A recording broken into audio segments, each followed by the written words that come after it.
A warm September night settled over rural Mississippi as traffic crawled through a routine highway checkpoint.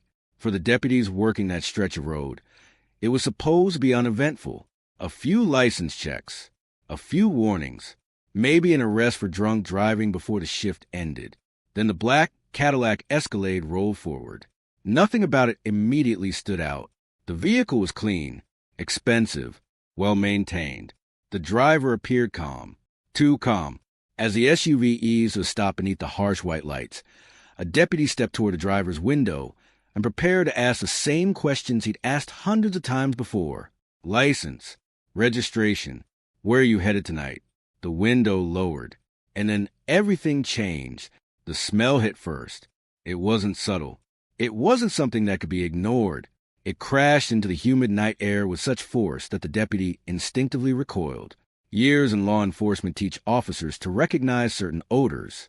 Alcohol, narcotics, chemicals. This was different, far different. The smell seemed to cling to the air itself. Heavy, rotting, wrong. The deputy glanced toward his partner. The look on the other officer's face confirmed it. He smelled it too. The driver sat motionless behind the wheel. 32-year-old Timothy Jones, Jr.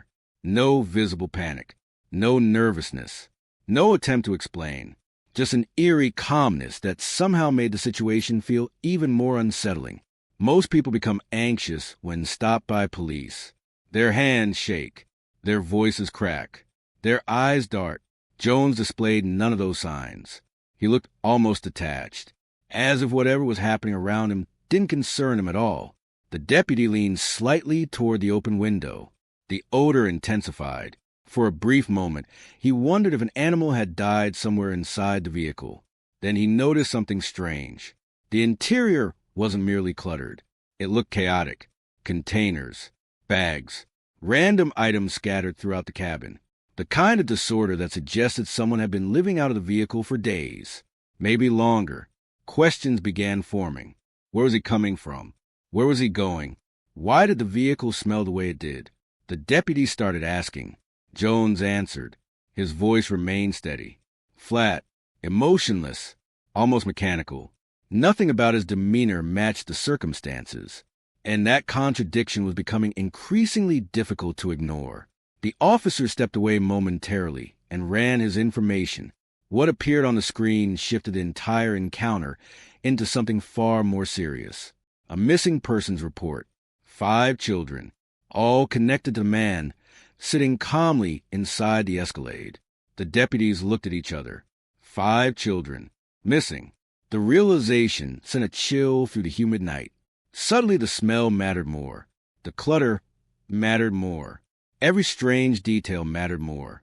Returning to the vehicle, they studied Jones carefully. If 5 children were missing, where were they? Why was he alone? Why hadn't he reported anything? And why did his vehicle carry an odor that experienced officers would later struggle to forget? The questions came faster now. Jones continued answering. Calmly, almost casually. The deputies later recalled how strange that felt. There was no urgency in him. No fear. No concern. Nothing that resembled a desperate father searching for his children. The conversation grew increasingly tense. Each answer seemed to create new questions. The officers could feel it. That instinct every investigator develops after years on the job. The quiet voice in the back of the mind warning that something is deeply, profoundly wrong. One deputy finally asked the question everyone was thinking. Where are your children? For the first time, the silence lingered. The night suddenly felt smaller, heavier. The checkpoint lights buzzed overhead. Traffic moved somewhere beyond the darkness. And Timothy Jones, Jr. stared ahead. Then he spoke. His answer would become one of the most chilling statements in the entire case. Not because of what he said, but because of how he said it. Calmly, matter-of-factly, as though discussing something ordinary, something insignificant, something that didn't involve 5 missing children. The deputy waited. Jones finally broke the silence. I can show you where they are. At that moment, no one standing beside the Escalade understood the nightmare they were about to uncover.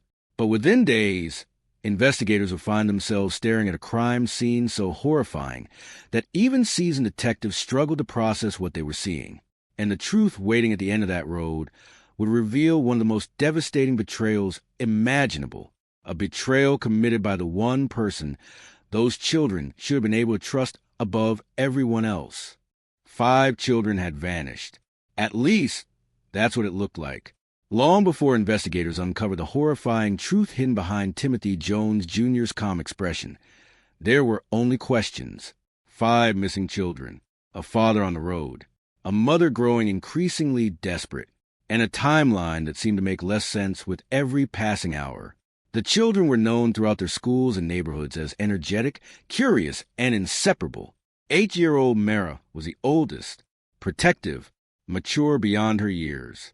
Teachers often noticed how naturally she looked after her younger siblings. She carried herself with a quiet responsibility that many adults struggle to possess. 7-year-old Elias was different, more reserved, gentle, the kind of child who rarely demanded attention but left a lasting impression on everyone who met him. 6-year-old Nahtahn had a restless energy.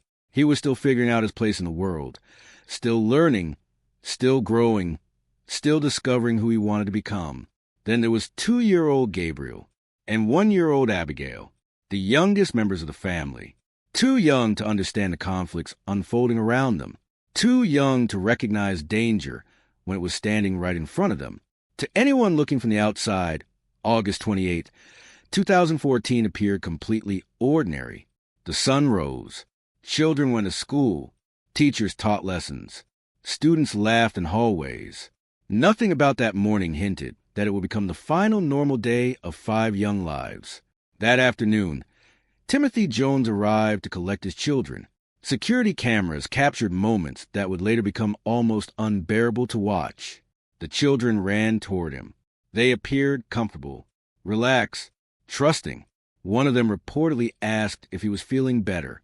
At the time, it seemed like a simple question. After everything investigators would later learn, those words took on a much darker meaning. The family left school together. No alarms were raised. No emergency calls were made. No one suspected they were witnessing the last confirmed sighting of all 5 children alive. Hours passed. As evening settled over South Carolina, another routine event occurred. A phone call. The children's mother, Amber, maintained scheduled contact with her children despite the complicated custody arrangement. That night, she called to speak with them. The conversation was brief, painfully brief. One child answered. Voices were exchanged. A normal interaction, the kind that happens thousands of times every day between parents and children. Nobody knew those few moments would become priceless. Nobody knew investigators would later dissect every second of that conversation, searching for clues. Nobody knew it would be the final time anyone outside that home would hear a child's voice. When the call ended, life seemed to continue normally, or at least that was the illusion. The next day arrived, then another. Something began to feel wrong. Amber expected to see her children during a scheduled visitation. The meeting never happened. At first, there were explanations, delays, excuses, miscommunications. At least that's what people hoped. But anxiety has a way of growing when answers don't come. Phone calls went unanswered. Plans were missed. The silence became impossible to ignore. Eventually, concern turned into fear. Amber contacted authorities. She needed help finding her children. She needed someone to take the situation seriously. Yet from a law enforcement perspective, the situation wasn't immediately clear. Timothy Jones wasn't a stranger. He wasn't a known kidnapper. He wasn't an outsider. He was the children's legal custodian. That distinction changed everything. Instead of treating the situation as an emergency disappearance, authorities initially viewed it through the lens of a custody dispute. It wasn't uncommon for parents involved in contentious family situations to miss visits. It wasn't uncommon for communication breakdowns to create confusion. At least, that's what the system believed. Unfortunately, this wasn't one of those cases. Hours became days. Days became nearly a week. And with every passing moment, the chance of safe outcome quietly slipped further away. The most haunting part is that during those critical days, Nobody understood what had already happened. Investigators didn't know. Teachers didn't know. Neighbors didn't know. A worried mother certainly didn't know. Everyone was searching for answers, while unknowingly looking backward into a tragedy that had already occurred. Somewhere inside that missing timeline was a moment when everything changed. A moment when 5 children disappeared not from the public eye, but from the world itself. And hidden inside that gap between the final phone call and the growing panic was a truth so horrifying that even seasoned investigators would struggle to comprehend it. Because the last voices heard that evening would never be heard again. The phone call ended. The line went silent. And without anyone realizing it, those were the final words the outside world would ever receive from the Jones children. The deeper investigators dug into Timothy Jones Jr.'s life, the more confusing the picture became. Monsters are supposed to look different. They're supposed to leave obvious warning signs. They're supposed to stand apart from everyone else. Timothy Jones didn't, at least not on the surface. To neighbors, co-workers, and casual observers, he looked like a man who had overcome adversity and built a respectable life for himself. He was educated, employed, financially stable. The kind of person society usually associates with responsibility rather than violence. Years earlier, he had earned a degree in computer engineering, a difficult achievement requiring intelligence, discipline, and persistence. That education eventually led to a position with a major technology company. The salary was respectable, steady, enough to provide a comfortable life for his family. Nothing about his resume hinted at the nightmare investigators would eventually uncover. In many ways, he looked like a success story, a man who had climbed out of a troubled past and reinvented himself, a father raising 5 children, a provider, a professional, someone who appeared to have found stability, yet there was something unsettling hidden within that image, a contradiction that would only become visible after the tragedy. Because while Timothy presented himself as a devoted parent, he was also carrying a burden few people could fully see. His marriage had collapsed. His household had fractured. His personal life had become increasingly complicated. Still, even those closest to the situation rarely imagined genuine danger. The community surrounding him wasn't known for violence. It was the kind of place where people greeted one another at church, where children rode bicycles through quiet neighborhoods, where familiarity created a sense of safety. In environments like that, people naturally assumed the best about those around them, and Timothy benefited from that assumption. Parents saw a father. Teachers saw a parent involved in his children's lives. Neighbors saw a man caring for 5 kids largely on his own. Few people questioned what happened once the front door closed. Fewer still imagined there was any reason to. What made the case so disturbing wasn't simply the crime itself. It was a gap between appearance and reality. The distance between the person everyone thought they knew and the person investigators would eventually meet. Because evil rarely announces itself. More often, it wears ordinary clothes. It attends school functions. It smiles politely. It blends into everyday life so effectively that people struggle to recognize it even when warning signs begin appearing. And those warning signs had started appearing. Small at first, easy to dismiss, easy to explain away. A concern here, a strange interaction there. Nothing dramatic enough to trigger immediate alarm. Nothing obvious enough to convince people that 5 children might be living in danger. Yet beneath the calm exterior, pressure was building. Slowly, silently, like a crack spreading through a foundation. Those closest to Timothy would later describe a man obsessed with control, a man who viewed authority differently than most parents, a man whose private behavior often felt harsher than his public image suggested. The contradictions were becoming harder to ignore. Still, nobody connected the dots. Not yet, because the truth was hidden behind closed doors. And what happened inside those walls remained largely invisible to the outside world, until reports started surfacing. Teachers noticed injuries. A babysitter became concerned. Child welfare agencies received complaints. Individually, each incident seemed manageable. Together, they painted a far darker picture, a picture nobody fully understood at the time. Looking back, investigators would realize something chilling. The warning signs weren't hidden. They were there all along, Several people had already raised concerns. Several people had already sensed that something wasn't right. The tragedy wasn't that there were no warnings. The tragedy was that nobody realized just how serious those warnings truly were. The most disturbing tragedies are rarely born from a single moment.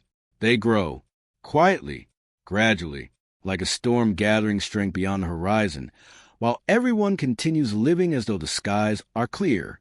Long before 5 children disappeared, warning signs had already begun surfacing around the Jones household. The problem wasn't that nobody saw them. The problem was that nobody saw enough. Each red flag appeared small. When viewed alone, a bruise, a complaint, a troubling statement from a child, an uneasy feeling that something wasn't right. None of it seemed large enough to trigger immediate intervention. Yet when investigators later assembled the pieces together, the pattern became impossible to ignore. One report involved allegations of excessive punishment. Another involved concerns about physical injuries. Teachers began noticing things. Children often reveal far more than adults realize. Not intentionally, not dramatically. Sometimes through a simple comment. Sometimes through behavior. Sometimes through injuries that don't quite match the explanation provided. School personnel observed marks on one of the children that raised concern. Questions followed. The answers weren't reassuring. According to reports, allegations surfaced that one child had been restrained in a chokehold by his father. The claim was alarming, disturbing, yet proving abuse is often far more difficult than suspecting it. Investigations require evidence, documentation, confirmation. Without enough of it, concerns frequently remain exactly that, concerns, not action. As social workers and authorities looked into the situation, Timothy Jones continued maintaining control of the narrative. Control was becoming a defining characteristic of his life. Control over his household. Control over his children. Control over who entered their world and who stayed outside it. The deeper observers looked, the more troubling details emerged. One babysitter would later describe conditions inside the home that deeply unsettled her. The environment appeared neglected. Dishes accumulated. Trash lingered. Basic household care seemed increasingly absent. Yet it wasn't the condition of the home that disturbed her most. It was the children. Children often reveal truths adults try desperately to hide. And these children seemed afraid. Not merely disciplined. Afraid. The babysitter recalled moments that stayed with her long after she left the home. One child reportedly worried about receiving food. Another appeared terrified of triggering punishment. Those fears were unusual enough that they refused to leave her mind. Eventually, concern became action. Reports were filed. Questions were raised. Authorities were notified. Yet nothing changed. The children remained where they were. The investigations continued moving through a system often overwhelmed by volume and constrained by procedure. From the outside, it appeared that safeguards were working. Reports were being documented. Caseworkers were involved. Protocols were being followed. Looking back, that appearance feels tragically deceptive, because while paperwork moved through offices and concerns circulated between agencies, life inside the home was becoming increasingly isolated. Neighbors noticed changes. The children seemed less visible, less present. The ordinary signs of childhood began disappearing. Fewer moments outside, fewer interactions, fewer opportunities for others to observe what was happening. Isolation can serve many purposes. For vulnerable children, it removes witnesses, and witnesses are often the greatest threat to secrecy. What makes this portion of the story so frustrating is that hindsight transforms every warning into something painfully obvious. Every bruise becomes significant. Every report feels urgent. Every concern seems impossible to ignore. Yet at the time, nobody possessed a complete picture. Nobody knew how close disaster truly was. The system saw fragments. Teachers saw fragments. Neighbors saw fragments. No one saw the entire puzzle. And hidden within those missing pieces was a reality growing more dangerous by the day. The pressure inside Timothy Jones's world continued building. Personal failures, control issues, isolation, anger, obsession, all of it slowly converging toward a breaking point. Then came an ordinary evening. A moment so insignificant that no one could have predicted its consequences. Inside the home, one of the children accidentally damaged an electrical outlet. A minor mistake.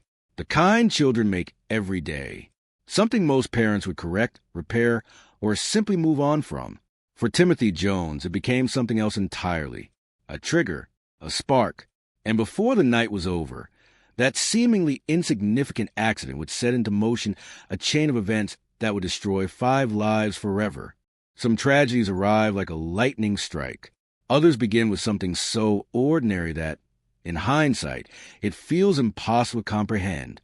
On August 28, 2014, the Jones household looked much like it had on countless evenings before. 5 children, a father, a home separated from the rest of the world by walls that concealed far more than they revealed. Outside, life continued normally. Cars passed. Neighbors settled in for the evening. Televisions flickered behind closed curtains. Nobody heard an alarm. Nobody called for help. And yet, inside the house, a sequence of events was beginning that would alter the lives of everyone connected to the family forever. It reportedly started with an electrical outlet. A minor accident. One of the children had damaged it. For most parents, it would have been an annoyance, a repair, a brief conversation about being careful. For Timothy Jones, it became something else, something bigger, something personal. People who struggle with control often react differently to mistakes. What others see as accidents, they see as challenges to authority. What others forgive, they punish. And according to later accounts, Timothy's anger escalated rapidly. The atmosphere inside the home changed. The children knew that shift. Children living under strict authority often develop an instinct for danger. They recognize it in a voice, in a look, in the way a room suddenly feels smaller. That evening, the warning signs were impossible to miss. The punishment began, then intensified. What started as discipline reportedly transformed into something far more extreme. Exercise drills, physical exertion, repeated demands, repeated commands. The children were expected to comply, and they did, because they were children, because he was their father, because saying no was never really an option. As the hours stretched on, exhaustion began replacing obedience. Bodies have limits, especially young bodies. At some point, one of the children struggled to keep up, then struggled even more. The punishment continued. What was happening no longer resembled discipline. It had become something fueled by anger, something driven by obsession, something detached from reason. The child grew weaker, more exhausted. The room itself seemed to tighten around the moment. Every instruction, every demand, every passing minute, moving events toward a destination nobody could yet see. Then came the collapse. Sudden, unexpected, terrifying. One moment the child was present. The next, something was clearly wrong. Everything stopped. For the first time that evening, Timothy Jones faced a reality he could not control. Panic entered the room. The kind of panic that appears when consequences finally become real. A line had been crossed. The question was what happened next. A reasonable parent would have called 911. A frightened parent would have begged for help. A desperate parent would have done anything possible to save their child. That was the crossroads, the moment that would ultimately define everything that followed. Investigators would later spend enormous amounts of time examining that critical window, because within those minutes existed a question that would shape the entire case. Was this a terrible accident, or was it something darker? What mattered most was not simply the collapse itself. What mattered was the decision that followed. And according to evidence later presented, Timothy Jones made a choice. Not a choice rooted in rescue. Not a choice rooted in responsibility. A different choice entirely. One that transformed a horrifying situation into something even worse. The home fell into a strange silence. The kind of silence that arrives after chaos. The kind that feels unnatural. Heavy. Wrong. The younger children didn't fully understand what was happening. They only knew something had changed. Something frightening. Something they had never seen before. Fear moved through the house like a shadow. Confusion followed close behind. And then came the moment that altered everything. because secrets are difficult to keep inside a house filled with children, especially when those children are watching, especially when they are scared. One of the siblings saw something, a glimpse, a realization, a truth they were never supposed to witness. In that instant, the situation became even more dangerous, because now there was someone else who knew, someone else who had seen, someone else who could tell the story. And for Timothy Jones, that may have represented a threat greater than anything else in the room. The night was no longer about a single tragedy. It was becoming something far more catastrophic. And as fear spread to the house, one terrified child found themselves carrying a secret they were never supposed to know, a secret that would place them directly in the path of unimaginable danger. Fear spreads differently among children. Adults often panic loudly. They ask questions. They search for solutions. Children simply watch. They notice changes in voices, changes in expressions, changes in the atmosphere around them. And on the night of August 28th, the atmosphere inside the Jones home had become terrifying. Something had gone wrong, badly wrong. The older children understood that much. They may not have fully understood what had happened, but they knew the rules of their father's world. They knew mistakes carried consequences. They knew anger could arrive suddenly. And they knew that when Timothy Jones became consumed by that anger, everyone around him felt it. The collapse had shattered whatever fragile sense of control remained inside the house. Now there was confusion, fear, uncertainty, and perhaps most dangerous of all, there were witnesses. At least one child had seen enough to realize something was terribly wrong. For Timothy Jones, that realization appears to have triggered a catastrophic shift in thinking. Up until that moment, there had still been choices. There had still been opportunities to seek help. There had still been a path back toward reality. Instead, investigators would later argue that his decisions moved in the opposite direction, away from accountability, away from responsibility, and deeper into panic. The psychology of what happened next continues to disturb people because it feels both irrational and deliberate at the same time. Those two things are not always opposites. A person can think irrationally while still making conscious decisions. A person can panic while still taking purposeful actions. That contradiction will become one of the most important questions in the entire case. Was Timothy Jones suffering some kind of psychological collapse? Or was he making calculated choices to protect himself? The answer would eventually become the center of a courtroom battle. But inside that house, there was no courtroom, no jury, no investigators, only frightened children and a father whose behavior was becoming increasingly unpredictable. As the night continued, fear spread from room to room. The younger children likely looked toward their older siblings for reassurance. The older siblings likely searched for answers they didn't have. And Timothy Jones found himself facing a reality he could no longer control. The situation wasn't getting smaller. It was getting bigger. Every minute created new risks. Every witness created new problems. Every frightened child represented another person capable of telling a story.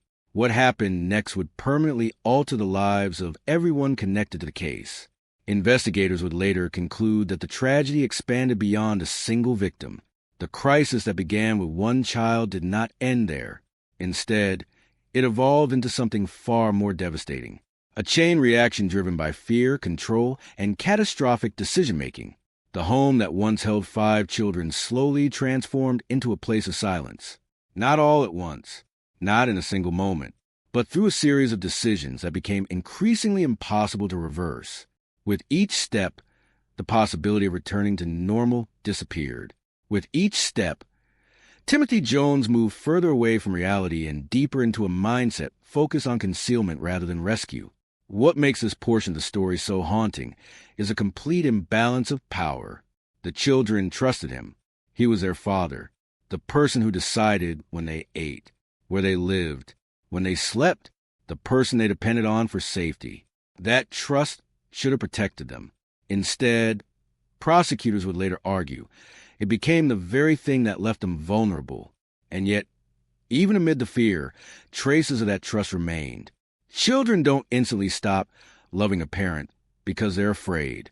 The two emotions often exist side by side. That painful contradiction would reveal itself in one of the most heartbreaking moments of the entire case. Because as the night drew closer to its devastating conclusion, one child reportedly spoke words that continue to haunt investigators, jurors, and everyone who has studied the case. Words that reflected innocence, trust, love. Words spoken to the very person they feared. Words spoken to the person who should have protected them. And those final words have become one of the most emotionally devastating details ever revealed in the Timothy Jones case. There are moments in certain criminal cases that transcend evidence. Moments that linger long after verdicts are delivered. Moments so heartbreaking that they become impossible to forget. For investigators who later examined the Timothy Jones case, one such moment emerged from the darkness of that night. Not because it involved violence. Not because it revealed some shocking forensic detail. But because it revealed something far more devastating. Trust, even after the fear. Even after the confusion, even after the atmosphere inside the house had become terrifying, the children still saw Timothy Jones as their father. That is one of the cruelest realities of family violence. Children are wired to trust the people responsible for protecting them. They seek comfort from them, approval from them, love from them, even when those relationships become frightening, even when those relationships become dangerous. As the night continued unfolding, the emotional distance between Timothy and his children appears to have widened dramatically, yet the children's emotional connection to him remained. That connection never had the chance to disappear. The older children may have sensed something was terribly wrong. The younger children likely understood far less. What they shared was uncertainty, fear mixed with hope. The hope that everything would somehow return to normal. The hope that their father would make things right. The hope that whatever was happening would soon be over. Instead, the situation moved further from reality, further from reason, further from anything resembling a parent's duty to protect. Investigators would later reconstruct a night defined by decisions that became increasingly impossible to understand. With each passing moment, Timothy Jones faced opportunities to stop, opportunities to ask for help, opportunities to accept responsibility. Those opportunities came and went. The silence inside the home grew heavier. Rooms that once held ordinary childhood moments now carried an overwhelming sense of dread. The future had narrowed. The children didn't know it. Only one person in that house truly understood the consequences that were beginning to unfold. And what makes the story so emotionally devastating is that the children never stopped seeing him as Dad. That trust survived right until the end. According to testimony later presented during the investigation, one child spoke words that would haunt everyone who heard them. Simple words. Ordinary words. The kind spoken in families every day. Yet in this context, they became almost unbearable. Daddy, I love you. There was no accusation, no anger, no hatred, just love. Pure and uncomplicated. The kind only a child can give. Those words echoed through courtrooms years later. They echoed through investigative reports. They echoed to the minds of jurors forced to confront the reality of what had happened, because those words represented everything that had been betrayed. Trust, safety, family, the belief that a parent will always protect their children from harm. Then came silence, not the peaceful silence of a sleeping household, a different silence, a silence that felt final, a silence that settled over the home like a shadow. The kind of silence that arrives after something irreversible has occurred. And within that silence, Timothy Jones found himself alone with a reality entirely of his own making.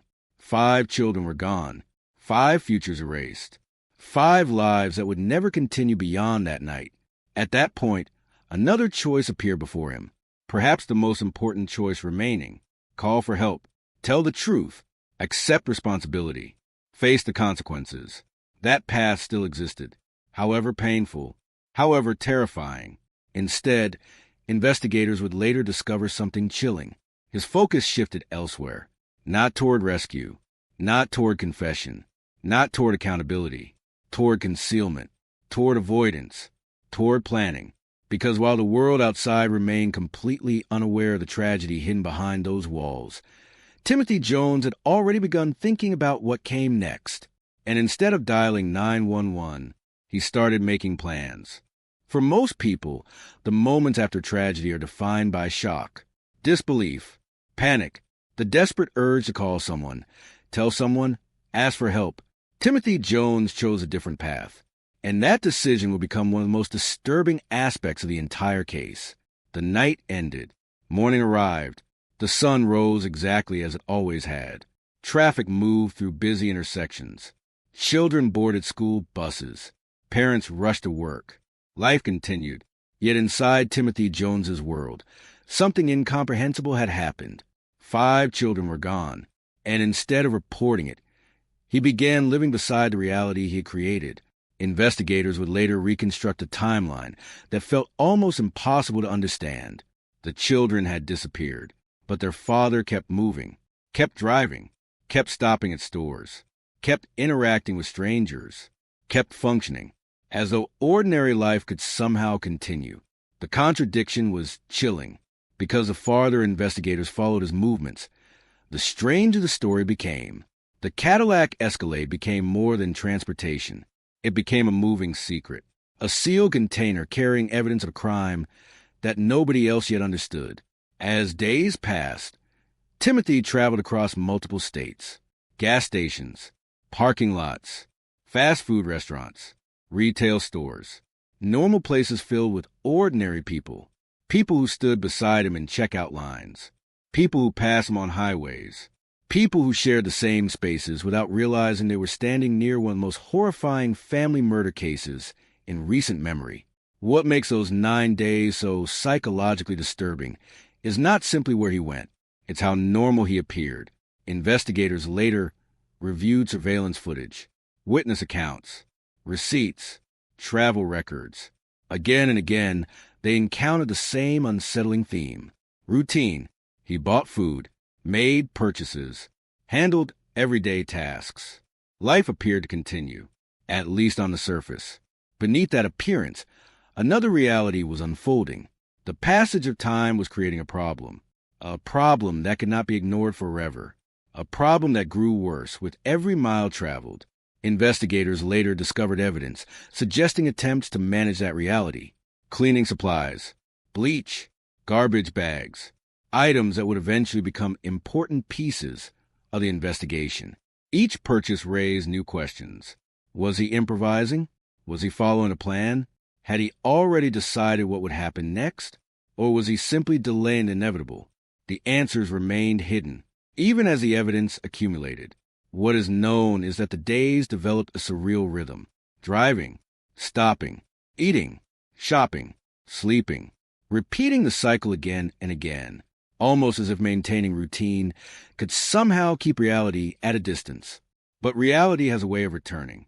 No matter how far someone drives, no matter how many highways stretch ahead, no matter how desperately they try to avoid what waits behind them, the Escalade itself became increasingly difficult to ignore.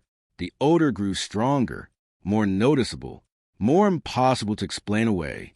Eventually, it became the very thing that drew law enforcement attention during that Mississippi checkpoint. Yet before that moment arrived, Timothy Jones continued moving through the country, carrying a secret that became harder to conceal with every passing day. Investigators later struggled to understand the psychology behind it. Why keep traveling? Why not report an accident if that's what had occurred? Why remain in possession of evidence that only increased the risk of discovery? The behavior didn't fit easily into a single explanation. Fear, panic, control, avoidance. Perhaps elements of all four existed simultaneously. What emerged was the image of a man trying to outrun consequences, while carrying them with him everywhere he went. And during those 9 days, another disturbing discovery would eventually reshape investigators' understanding of his state of mind. Because Timothy Jones wasn't only traveling. He was thinking, planning, writing. After his arrest, investigators uncovered notes. At first glance, they seemed like fragments, scraps of thoughts, personal writings. But as detectives examined them more closely, a darker picture began to emerge. The words hinted at a mindset far more troubling than anyone had imagined, a glimpse into thoughts that existed long before the checkpoint, long before the arrest, long before the world learned what happened to the Jones children. And what those notes reveal would raise an even more frightening question. What if the tragedy wasn't only about losing control? What if something much darker had been developing inside Timothy Jones for a very long time?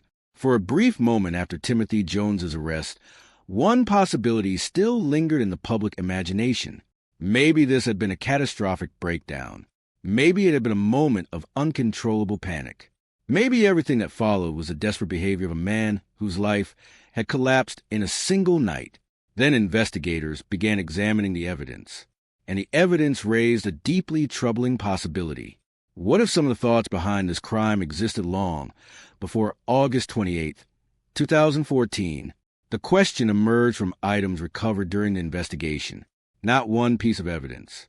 Several. Each discovery adding another layer to an already horrifying case.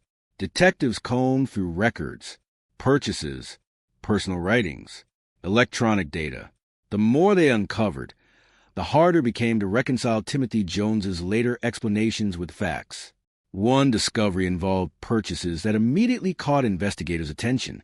Chemicals, materials, items that seemed strangely out of place when viewed against the backdrop of an ordinary family life. Standing alone, those purchases proved nothing. Context matters, timing matters, intent matters. But this evidence wasn't standing alone. It existed alongside other discoveries, other documents, other indications of what may have been happening inside Timothy Jones's mind. Then investigators found writings, notes, thoughts preserved on paper, fragments that offered a rare glimpse into a private world few people had ever seen. The contents were deeply disturbing, not because they provided simple answers, because they created new questions. Some of those writings reportedly contained references to methods of concealing deaths, methods of destroying evidence, ideas that investigators found impossible to ignore.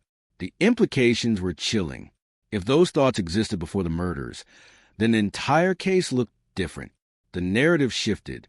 A crime that might appear driven solely by panic suddenly carried traces of something more deliberate, something more calculated, something prosecutors would later seize upon with enormous force. As detectives continued assembling the timeline, contradictions began multiplying. Timothy Jones's statements changed, explanations evolved, details shifted, and each inconsistency pushed investigators toward a conclusion they found increasingly difficult to avoid, because genuine accidents often produce confusion. But elaborate concealment usually requires decisions, repeated decisions, purposeful decisions. The road trip, the cleaning supplies, the attempts to avoid detection, the writings, taken together. They formed a picture prosecutors believed told a very different story. A story not of momentary loss of control. A story of choices, one after another, again and again. Every new piece of evidence weakened the possibility that this was merely a tragic accident followed by panic. Every discovery strengthened the argument that Timothy Jones understood exactly what he was doing. That question would eventually become one of the central battlegrounds at trial. Defense attorneys would focus on mental state, psychological instability, impaired judgment. Prosecutors would point to planning, preparation, conscious decision-making. The jury would eventually have to decide which version felt closer to the truth. But before any courtroom battle could begin, investigators still faced a more immediate challenge: finding the children. Because despite everything discovered so far, one crucial question remained unanswered. Where were they? Timothy Jones had hinted he could show investigators. He had provided information, directions, fragments of truth. Yet until physical evidence was recovered, the case remained incomplete. The search intensified. Investigators followed leads across state lines, rural roads, remote locations, places chosen precisely because they were unlikely to attract attention. Then, finally, they found what they had been searching for. The discovery ended one mystery and began another, because once the bodies were recovered, investigators were no longer trying to determine whether a crime had occurred. Now they had to understand exactly how it happened, exactly why it happened, and exactly what kind of man could carry such a secret across hundreds of miles while pretending everything was normal. The children had finally been found. But the investigation was only beginning. The road ended long before the truth did, deep in a remote stretch of Alabama woodland, far from traffic, far from neighborhoods, far from anything that felt even remotely connected to normal life. Investigators finally stopped. The silence there was different, not peaceful, not natural, heavy, as if the land itself understood what it was about to reveal. Search teams moved carefully through terrain that offered no comfort, only distance and isolation. Every step carried weight. Every sound felt amplified. Radios crackled softly in the background, but even that noise seemed inappropriate in a place like this. Then the operation halted. The discovery was made, and everything changed. Black bags were brought forward, one by one, carefully, deliberately. There is a kind of moment in investigations that cannot be captured in reports or summaries. The moment when professionals who have seen too much still struggle to process what stands in front of them. This was one of those moments. The stillness that followed was immediate. Even experienced investigators later described it as something they would never forget, not because it was unexpected in theory, but because reality always carries a different weight than imagination. The recovery process began in silence, controlled, respectful, every action measured, as though even the smallest movement could not be taken lightly. Inside those moments, there was no rush, only responsibility, only gravity, only the unbearable awareness that what had once been 5 living children had now become a scene that would stay with everyone present for the rest of their lives. Identification procedures followed, carefully documented, methodically handled. Each confirmation added another layer of emotional burden to the investigation. Names that had once been spoken in homes, classrooms, and playgrounds were now being matched to evidence that no family should ever have to face. For those involved in the recovery, the professional distance they relied on began to crack. Not completely, but enough, because no amount of training prepares a person for situations like this. Back in the surrounding communities, news traveled quickly. At first, it was confusion, then disbelief, then silence, and finally, a grief so heavy it seemed to settle over entire neighborhoods at once. People struggled to understand how something so unimaginable had been happening without their awareness. Parents looked at their own children differently that day. Teachers sat in empty classrooms longer than usual. Neighbors replayed every interaction they had ever had with the family, searching for something they might have missed, something they might have done differently. But hindsight offers no comfort, only questions. The recovery confirmed what many had feared but hoped was not true. The search was over. The uncertainty had ended, and in its place came a reality far more devastating than not knowing. Yet even after recovery, one critical phase remained: understanding what actually happened. The physical evidence told only part of the story. The rest would come from examination, from science, from autopsies conducted with the hope of bringing clarity to something that felt fundamentally incomprehensible. Investigators knew this was a moment when facts would begin replacing speculation, when timelines would be refined, when cause and sequence would become clearer. But clarity, in cases like this, often carries its own kind of pain, because answers do not soften tragedy. They define it. As the investigation moved forward, attention turned to reconstructing the final moments of the children's lives. Every detail mattered. Every finding had the potential to reshape understanding of what had occurred inside that home and along that long, silent journey.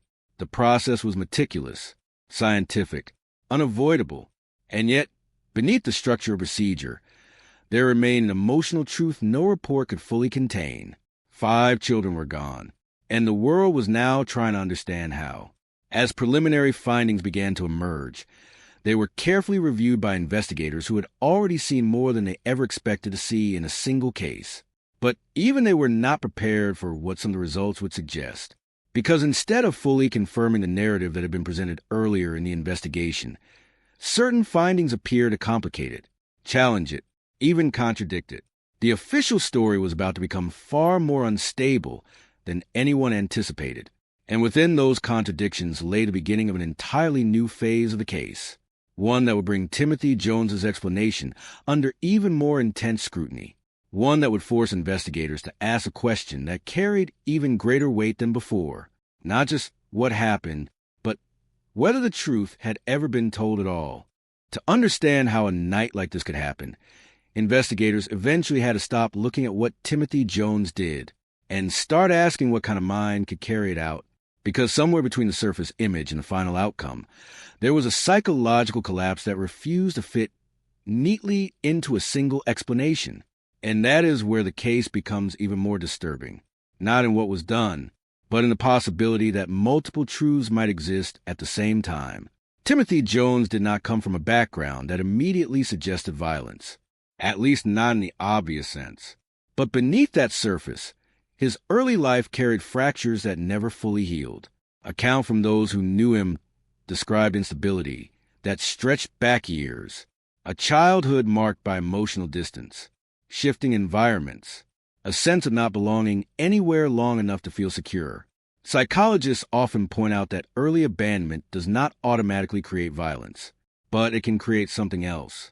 A persistent fear of being left, a constant need for control, a belief that relationships are unstable by nature. And for Timothy Jones, that theme appears again and again throughout his later life. Control becomes the center of everything.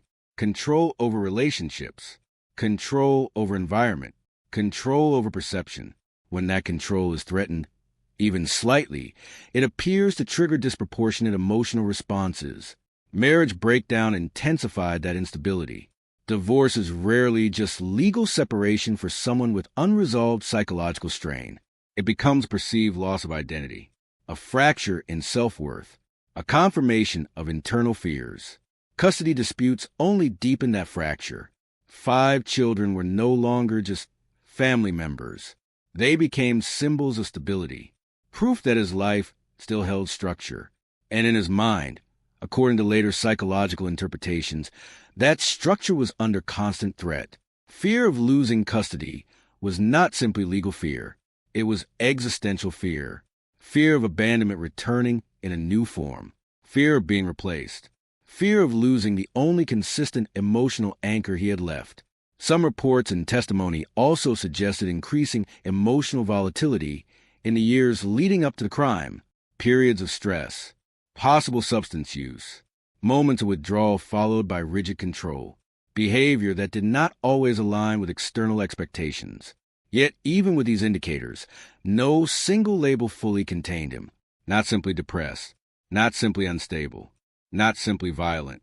The contradictions made analysis difficult, because people are rarely one thing. And in this case, the psychological profile seemed to shift depending on which moment in his life was being examined. Some experts leaned toward the idea of escalating paranoia, a mind interpreting normal events as threats. A father who may have believed he was losing control of his children long before any actual danger existed. Others pointed toward something more calculated. A personality capable of planning, adapting, and executing actions while maintaining outward composure. That duality became one of the central mysteries of the case. Was Timothy Jones overwhelmed by mental illness that distorted his perception of reality? Or was he fully aware of what he was doing, making deliberate choices within that reality? Religious references in his background added another layer of complexity. Some accounts suggested a structured spiritual environment. Others pointed toward periods of intense belief that may have influenced his worldview in unpredictable ways. When belief systems become rigid under psychological strain, they can sometimes reinforce control-based thinking, a sense of moral certainty, a belief in authority, a belief in discipline as justification. None of these factors alone explain what happened, but together, they form a pattern that investigators could not ignore. A pattern of escalation, a pattern of control, a pattern of internal pressure building over time, and then breaking. Yet even with all this analysis, one truth remained uncomfortable. Psychology can explain influence. It can describe tendencies. It can map patterns. But it does not always provide clarity on intent. And intent was a question that mattered most. Because in court, everything would come down to a single argument. Was Timothy Jones acting under a mental break that removed his ability to fully understand his actions? Or was he aware, conscious, and responsible for every decision that followed that night? The defense would attempt to build a narrative of impaired judgment, a mind overwhelmed by instability, a man unable to fully comprehend the consequences of his actions. The prosecution would present a different picture entirely, a sequence of decisions that showed awareness, planning, follow-through, control, even in the aftermath of chaos. Two versions of the same human being, both attempting to explain the same outcome. And at the center of it all stood a question that refused to disappear. Not just what happened, but whether Timothy Jones truly knew what he was doing when it happened. The courtroom did not feel like a place where truth was discovered. It felt like a place where reality was being dismantled piece by piece, where every word carried weight, and every silence felt heavier than the last. By the time the trial of Timothy Jones began, the story was no longer just about what happened in August 2014. It had become something far more complicated, a battle over meaning, over intent, over the human mind itself.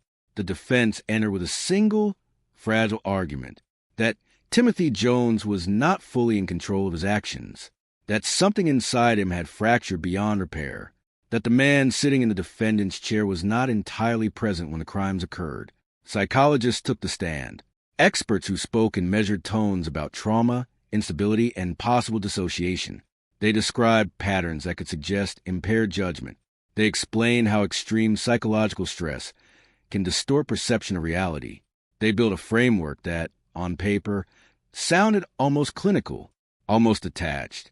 But nothing about this case allowed detachment, because every scientific explanation collided with something far more difficult to process: the evidence. And the evidence did not behave gently inside the courtroom. It arrived in waves, relentless, unforgiving.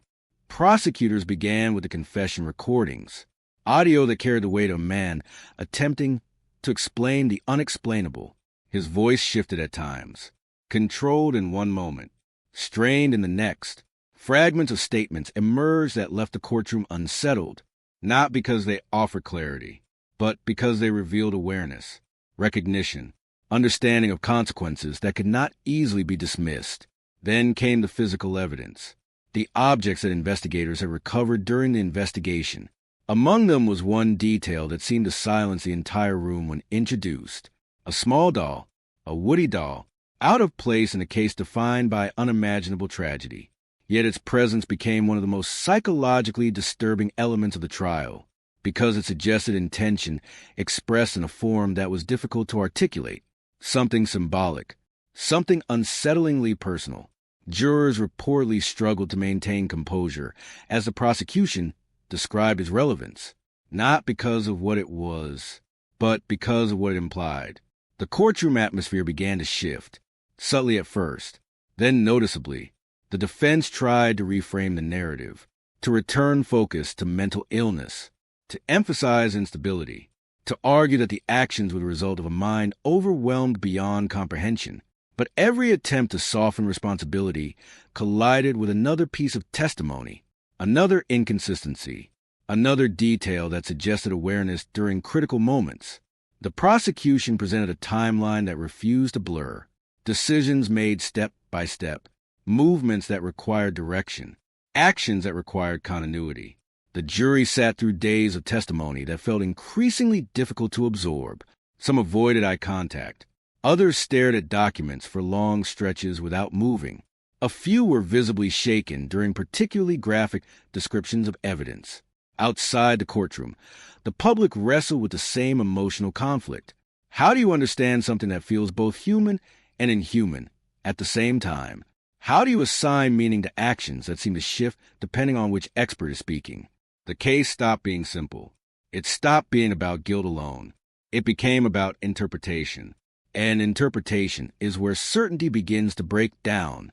One moment during testimony drew particular attention. A psychological expert attempting to explain how a person could function normally in public while allegedly carrying out acts of extreme violence in private. The explanation was careful, structured, but only deepened the unease in the room, because it suggested that normal appearance does not always reflect internal reality, and that realization lingered in the jurors' expressions long after the testimony ended. As the trial approached its final stage, the emotional weight in the courtroom became almost unbearable. The prosecution urged accountability. The defense urged understanding. Two opposing visions of the same human being, both constructed from the same set of facts, both asking the jury to accept a completely different version of truth. And then came the final arguments, delivered with precision, with intensity, with the understanding that whatever was said in those closing moments would echo far beyond the courtroom. But even after hours of argument, after days of testimony, after the emotional exhaustion that had settled over everyone present, the most important moment had not yet arrived. The decision. The jurors stood quietly as instructions were read. Their faces revealed nothing certain, no indication of where the scales of judgment might fall. And then, slowly, deliberately, they rose from their seats, turning away from the courtroom, disappearing behind the doors that led to deliberation, taking with them the final unanswered question of the entire case. Not just what happened, not just how it happened, but whether the man who caused it should be judged is fully aware, or something else entirely. The courtroom did not erupt. It did not celebrate.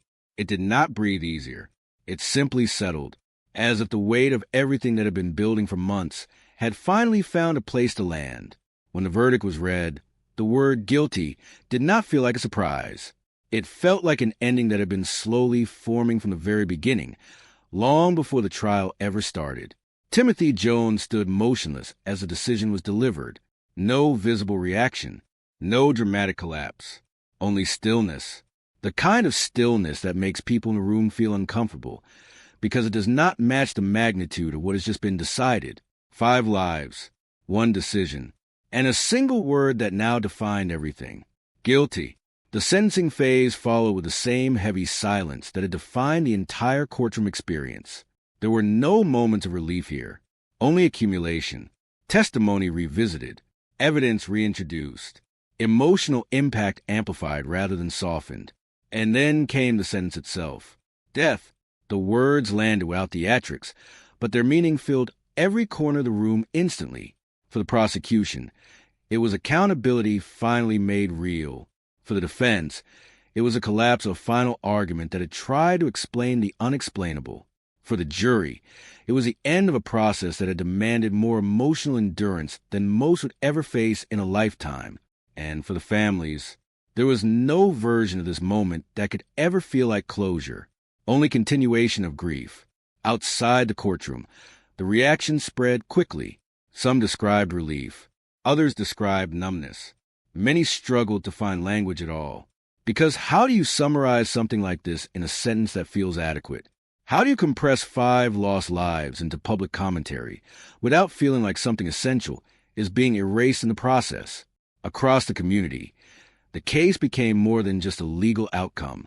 It became a haunting reference point, a reminder of how quickly ordinary reality can fracture into something unrecognizable, a reminder of how many warning signs can exist without ever being fully understood in time.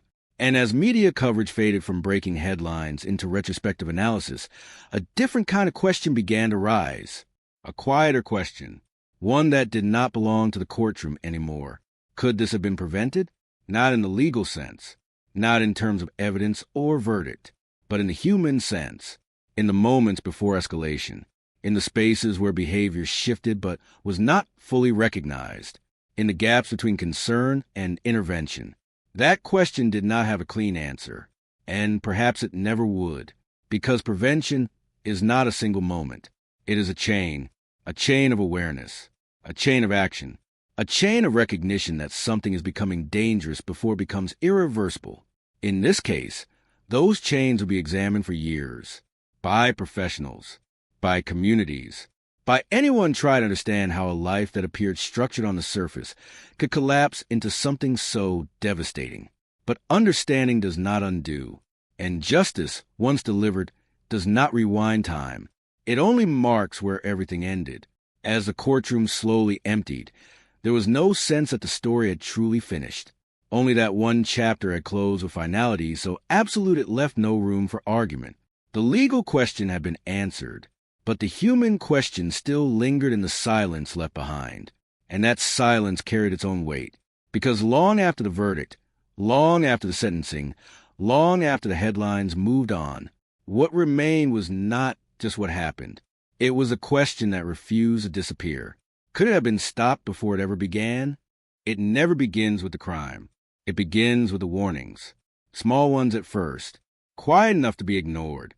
A bruise here, a concern there, a report filed, then buried under paperwork. A call made, then lost in a system already stretched too thin to hold every child it is meant to protect. And somewhere in that silence between noticing and acting, 5 children were slipping further away from safety. The case of Timothy Jones was not just a collapse in one household. It was a chain reaction of mischances, each link weak on its own, together devastating. Investigators would later trace fragments of concern that existed long before the final night.